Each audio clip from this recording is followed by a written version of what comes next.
지옥에서 오자. 쓰레기 새끼.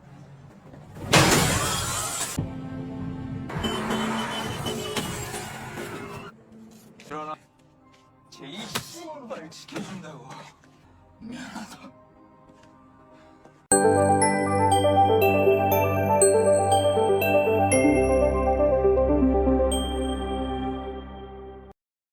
Setelah mengetahui bahwa anaknya, Yeso, telah diculik oleh seseorang, Dong-woo segera memeriksa rekaman CCTV dengan bantuan rekan-rekannya.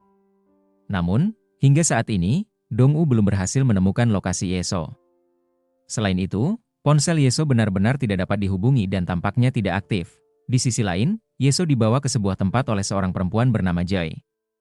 Joy ternyata mengenal Jenny, atau yang juga dikenal sebagai Jae-hee.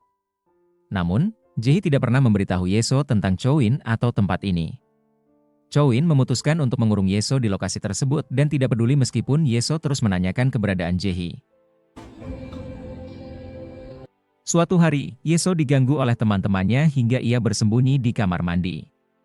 Karena marah, Yeso berniat membalas mereka dengan pisau. Namun, saat ia keluar, teman-temannya sudah tidak ada. Yang ia temui hanyalah Jae-hee, yang kebetulan sedang merokok di sana. Ketika Yeso kembali diganggu oleh teman-temannya, Jae-hee membelanya.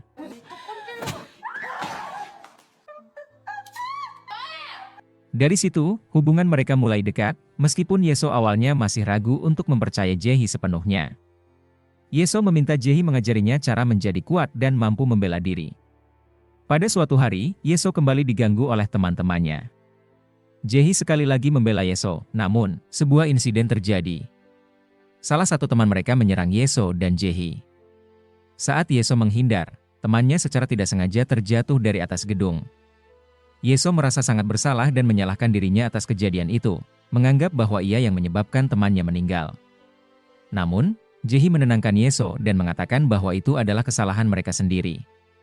Ia meminta Yeso untuk tetap tenang dan tidak menyalahkan dirinya. Kenangan ini membuat Yeso sangat peduli dan berterima kasih kepada Jae-hee. Sementara itu, Gil-ho mulai pulih meskipun tubuhnya masih penuh luka. Ia mempercayakan Jae-hee kepada Dong-woo karena Dong-woo telah berjanji untuk melindunginya.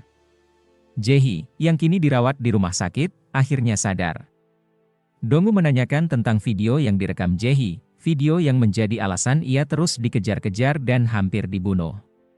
Namun, Jae-hee hanya mengatakan bahwa ia telah menyerahkan video tersebut kepada seseorang tanpa menyebutkan siapa orang itu. Sebelum menjawab lebih lanjut, Jae-hee meminta Dong-woo untuk mengantarnya membeli makanan. Dong-woo mengantarkannya, tetapi di tengah perjalanan, ia menerima telepon dari rekannya yang membahas keberadaan Yeso. Jae-hee mendengar percakapan itu dan merasa sangat khawatir. Ia kemudian memanfaatkan situasi untuk melarikan diri. Dong-woo segera menyadari bahwa Jae-hee telah pergi dan langsung mencarinya. Namun, hujan deras membuat pencarian itu sulit. 근데요? Keesokan harinya, seorang teman Gil-ho memberikan tiket kapal dan menyarankan Gil-ho untuk segera meninggalkan Gangnam karena situasinya sudah tidak aman. Namun, Gil-ho merasa ada yang janggal dengan hilangnya Junsu, sehingga ia memutuskan untuk menyelidiki lebih lanjut. Di tempat lain, seorang tukang bersih di taman menemukan Yeso tertidur di sebuah lokasi. Tukang taman itu segera melaporkan penemuan tersebut, dan akhirnya Yeso berhasil pulang ke rumah. Orang tuanya merasa sangat lega karena anak mereka kembali dengan selamat. Namun, ternyata Jae-hee menyerahkan video tersebut kepada pihak yang menangkapnya. Kini, Jae-hee dijadikan sandera dan dipaksa menjadi seorang live streamer. Sebelum Jae-hee bergabung dan bekerja di tempat Gil-ho, ia sebenarnya adalah anak buah SIK dan juga teman dekat Choi Suin. Oleh karena itu, mereka saling mengenal.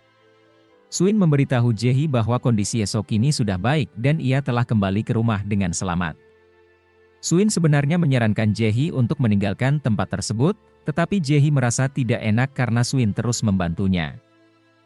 Jika Jae-hee kabur dan diketahui bahwa Suin yang membantunya, maka Suin yang akan menjadi target pembunuhan oleh K. Karena itu, Jae-hee memutuskan untuk tetap bertahan. Ia memilih untuk mengambil risiko dan meminta bantuan Suin untuk mempersiapkan sesuatu yang harus ia lakukan saat live streaming nanti. 부탁 하나만 하자. Sementara itu, Kang Dong-woo diberi informasi oleh rekannya bahwa mereka menemukan keberadaan Jae-hee. Jae-hee tiba-tiba muncul di situs gelap sebagai live streamer dengan nama Jenny. Setelah meneliti lebih jauh, Dong-woo menemukan petunjuk lokasi tempat live streaming itu dilakukan dan merasa yakin bahwa ia tahu tempatnya.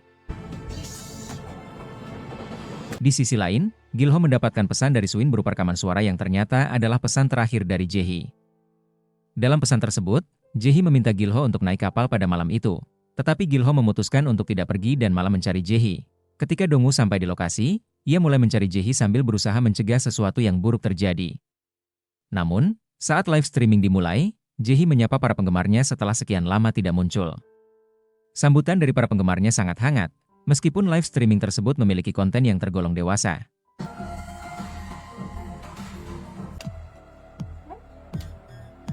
Ketika Dongwoo hampir menemukan Jae-hee, ia tiba-tiba disuntik obat bius oleh K, sehingga ia kehilangan kesadaran. Tidak lama kemudian, bos besar bernama Pak Chae muncul. Sosok inilah yang selama ini menjadi dalang di balik semua kejadian. Namun, semua dikejutkan oleh tindakan Jae-hee. Ia tiba-tiba memecahkan kaca dan bersiap untuk bunuh diri. Sebelum melompat, Jae-hee memberikan ucapan perpisahan kepada semua orang yang menonton pertunjukan langsungnya. 지옥에서 오자. 쓰레기 새끼. Setelah itu, ia melompat dari atas dan meninggal dunia. Ketika Gilho tiba di lokasi, ia melihat kerumunan orang. Petugas melarangnya mendekat karena lokasi itu telah menjadi TKP. Dari kejauhan, Gilho melihat tubuh Jae-hee yang sudah tidak bernyawa. Ia juga melihat sosok Pak Choi yang segera kabur bersama K. Gilho berusaha mengejar mereka, tetapi tidak berhasil dan malah ditabrak oleh mobil lain. Sebelum kejadian itu, Jae-hee mengirimkan pesan kepada Yeso. Dalam pesan tersebut, ia menceritakan bahwa pada hari Yeso diganggu oleh teman-temannya di atap, Jae-hee sebenarnya berniat untuk bunuh diri. Namun, ia membatalkan niat itu setelah mendengar Yeso dalam bahaya dan memutuskan untuk menolongnya. Kenangan-kenangan masa lalu mereka membuat Yeso sangat sedih. Pemakaman Jae-hee diurus oleh Dongwoo, yang bertindak sebagai wali. Namun, Yeso menyalahkan ayahnya atas kematian Jae-hee, menganggap bahwa kematian Jae-hee sama saja dengan kehilangan dirinya juga. Karena itu, Yeso memutuskan untuk kabur dari rumah tanpa meninggalkan kabar. Di sisi lain, Gilho membuang semua kenangan tentang Jae-hee. Ia bertekad untuk membalaskan dendamnya kepada K dan Pak Chae, si dalang tua yang ia anggap biang keladi dari semua tragedi ini. Sementara itu, Min So-jin akhirnya dikeluarkan dari kantornya dan diturunkan jabatannya dari jaksa menjadi peneliti di desa. Sebelum pulang, So-jin meneliti file di ponsel Junsu dan menemukan informasi penting tentang Pak Choi. Ia kemudian menghubungi Pak Chae melalui ponsel Junsu dan meminta untuk bertemu. Pada malam harinya, So-jin memutuskan untuk menemui Pak Chae, meskipun risikonya sangat besar. Dalam pertemuan antara Min So-jin dan Pak Chae, So-jin mengancam akan mengekspos hubungan gelap antara Pak Chae dan sekretaris Tak. Namun, ancaman tersebut tidak membuat Pak Choi takut. Sebaliknya, ia menawarkan kerja sama kepada So-jin. Ia berjanji bahwa jika So-jin bersedia menuruti permintaannya, ia akan memberikan imbalan besar, termasuk jabatan apapun yang diinginkan So-jin. 3 bulan kemudian, banyak hal telah berubah di Gangnam. Kang Dongwoo kini bukan lagi seorang polisi. Ia berhenti dari pekerjaannya dan justru menggantikan posisi Gilho sebagai sopir pengantar para pekerja malam. Dongwoo menerima pesanan antar jemput para perempuan malam tersebut dan mendapatkan penghasilan dari sana. Ada alasan di balik keputusan Dongwoo untuk keluar dari kepolisian. Ia ingin mencari keberadaan anaknya, Yeso, yang sampai saat ini masih hilang. Dongwoo kini tinggal di tempat kecil, seperti kos-kosan, dan mengumpulkan berbagai bukti, termasuk jenis narkoba baru yang diproduksi oleh jaringan gelap. Ia juga jarang mengaktifkan ponselnya atau membalas pesan dari teman-temannya. Sementara itu, Gilho melakukan aksinya dengan mendatangi salah satu tempat penyimpanan narkoba milik K dan Pak Choi. Ia membakar beberapa produk yang hendak dikirimkan dan menyampaikan pesan ancaman kepada K. Hubungan antara Dongwoo dan So-jin kini semakin memburuk. Mereka tidak lagi bisa bekerja sama, terutama setelah Dongwoo memberikan informasi tentang anak seorang menteri yang tertangkap mengonsumsi narkoba. Namun, So-jin mengabaikan bukti yang diberikan Dongwoo dan malah membebaskan anak menteri tersebut. Ia bahkan berkata kepada Dongwoo kalau Dongwoo sekarang hanyalah rakyat biasa dan bukan polisi lagi. Saat ini, So-jin telah menduduki jabatan tinggi sebagai Kepala Departemen Anti Korupsi. Namun, jabatan tersebut ia peroleh karena menerima tawaran kerja sama dengan Pak Choi. Ketika seorang reporter streaming mengkritiknya, Sojin tidak peduli dan menyuruh orang-orang untuk berkomentar sesuka hati. 검사 기자의 기본 덕목이라는 것 정도는 Pak Chai mulai bergerak lebih agresif. Ia merencanakan pembangunan sebuah kota berbasis kesehatan tingkat tinggi. Namun, rencana tersebut mendapat tentangan dari Sekretaris Tak dan Wali Kota Wu. Penolakan mereka membuat Pak Choi sangat marah.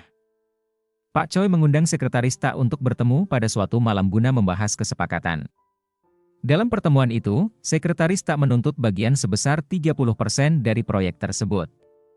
Menurut Pak Choi, permintaan itu tidak masuk akal, sehingga ia memerintahkan Sojin untuk menangani masalah ini.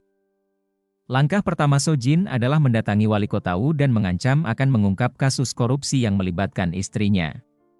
Karena takut, Wali Kota akhirnya setuju untuk mendukung rencana Pak Choi, berbeda dengan Sekretaris Tak, yang keras kepala dan tidak mau menyerah. Pak Choi semakin murka dan meminta Sojin untuk mengurus masalah ini. Selain itu, Sojin juga ditugaskan untuk mengontrol Kementerian Pangan dan Obat-obatan agar tetap sejalan dengan rencana besar Pak Choi. Pak Choi tampaknya tidak akan berhenti sampai ambisinya tercapai, meskipun harus mengorbankan siapapun yang menghalanginya. Pak Choi menyatakan bahwa mempromosikan Min Sojin ke posisinya saat ini bukanlah hal mudah. Oleh karena itu, Sojin harus menyelesaikan semua masalah besar yang muncul. Sebagai langkah awal, Sojin menangani kasus Sekretaris Tak. Ia menunjukkan surat resmi penangkapan Sekretaris Tak atas tuduhan korupsi dan penyuapan. Sekretaris Tak tidak bisa mengelak lagi dan akhirnya ditahan. Sebelum dibawa pergi, Sekretaris Tak memperingatkan Sojin kalau ia nantinya akan dikhianati seperti dirinya sekarang ini. Di sisi lain, Kang Dong-woo akhirnya ditemukan oleh temannya, Kim Jang-ho. Jang-ho mempertanyakan alasan Dong-woo menghilang selama ini. Dong-woo pun mengungkapkan alasannya. Ia menyadari bahwa suatu hari akun ponsel milik anaknya, Yeso, tiba-tiba aktif. Hal ini membuat Dong-woo yakin bahwa Yeso memiliki keterkaitan dengan sindikat narkoba baru yang tengah marak. Karena itu, ia keluar dari kepolisian dan menyamar sebagai sopir taksi untuk mencari keberadaan Yeso. Dong-woo mengungkapkan bahwa setiap kali ada aktivitas pengedaran narkoba, akun ponsel Yeso selalu aktif, memperkuat keyakinannya. Saat sedang mengantar pelanggan bersama Choi Suin, mereka dibuntuti oleh Yoon Gil-ho. Setelah 3 bulan berlalu, Gil-ho akhirnya bertemu lagi dengan Dong-woo. Namun, pertemuan itu tampak penuh amarah. Gil-ho langsung melayangkan pukulan ke wajah Dong-woo, menyalahkannya karena gagal menjaga Jae-hee. 그러나 제 이슈를 지켜준다고. 미안하다. Ia juga memperingatkan Dong-woo agar tidak ikut campur lagi dalam urusannya karena ia sudah kehilangan kepercayaan padanya. Ketika Gil-ho menuduh Dong-woo sebagai biang keladi kematian Jae-hee, Suin mencoba membela Dong-woo dengan mengatakan bahwa Jae-hee membuat keputusan tersebut sendiri. Namun, Gil-ho tetap tidak peduli. Ia juga mendesak Suin untuk memberitahu keberadaan K, tetapi Suin menolak berbicara. Sementara itu, Min Sojin bertemu lagi dengan Pak Chai untuk mendiskusikan informasi terbaru. Pak Chai mengungkapkan rencana besarnya untuk menggunakan semua sektor guna mendukung produksi narkoba baru berwarna oranye. Narkoba ini dirancang untuk merusak sistem tubuh manusia hingga membuat penggunanya menjadi seperti zombie. Setelah itu, mereka akan dikumpulkan di kota yang sedang direncanakan oleh Pak Choi. Di kota tersebut, mereka akan dibuat sembuh sementara hanya untuk kembali menjadi konsumen narkoba. Dengan cara ini, Pak Chai menciptakan siklus ketergantungan sekaligus menjadikan manusia sebagai bahan percobaan. Dong-woo kemudian mendapatkan kabar tentang pesta besar untuk merayakan peluncuran narkoba oranye tersebut. Ia memutuskan untuk pergi ke pesta itu setelah mengetahui bahwa akun ponsel Yeso kembali aktif. Setibanya di lokasi, Dong-woo yakin bahwa Yeso ada di sana. Ia masuk ke dalam gedung untuk mencarinya. Di saat yang sama, Suin juga menemukan Yeso lebih dulu melalui ponsel aktif itu. Ketika akhirnya Dong-woo berhasil menemukan Yeso, ia mendapati anaknya sedang dalam kondisi terpengaruh minuman dan tidak peduli padanya. Sayangnya, saat Dong-woo berusaha mendekati Yeso, pintu ruangan terkunci, sehingga ia hanya bisa memanggil dari luar. Yeso, yang sudah terpengaruh narkoba, tidak merespons dan malah pergi bersama kelompoknya. Dong-woo mencoba mengejar mereka, tetapi terlambat karena mereka sudah masuk mobil dan pergi. Ketika Dong-woo terus mengejar, ia ditabrak oleh K. Ia kemudian membawa Dong-woo dan memasukkannya ke mobilnya. Namun, sebelum mereka berhasil pergi, mereka dihentikan oleh Yoon Gil-ho, yang menghadang di depan dengan tatapan penuh dendam.